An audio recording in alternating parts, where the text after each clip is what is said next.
In the course of a criminal investigation, sometimes the government requests information on Google users. Here's how we protect users' information from excessive requests, while also following the law.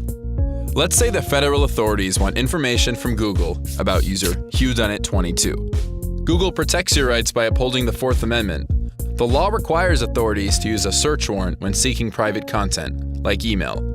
If there's enough evidence to support an application for a search warrant, the investigator heads to court. The judge inspects the application, and if satisfied, issues a search warrant. Then it's served on Google. First stop, the screener.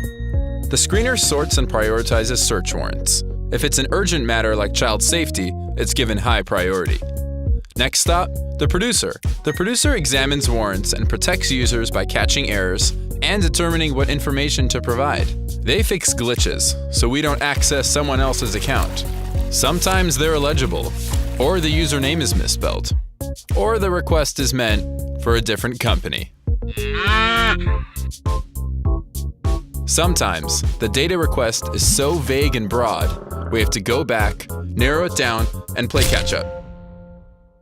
So, we'll get a hold of investigators to narrow the warrant, or go back to court to ask the judge to amend the warrant. If legal and appropriate, Google notifies the user that law enforcement made a data request, and looks closely at the warrant to see exactly what data to produce. Say the FBI wants all information and content on whodunit22's account. We'll need to clarify. Hey, it's Google about that warrant. Yep. You need everything for all services? Yep.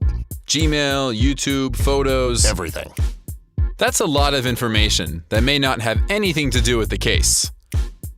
So, we'll look to narrow the warrant. This sounds like a case where only email from the last month matters. How about we go with that? Okay, that'll do. We can then move forward. We then gather the agreed upon information carefully and accurately. Done.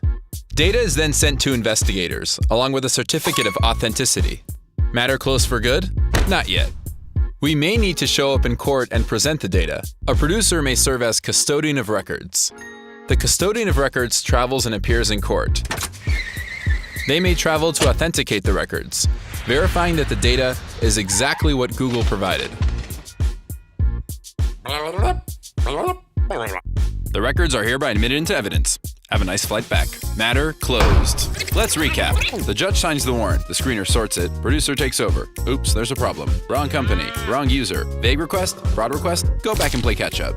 Whoa, narrow the scope. Okay, time to gather data. Gathering, double checking. What's the cow doing here? Deliver the data. Now hand it over to the custodian. Nice mustache. He flies to court. Authenticates. Matter closed. Woo!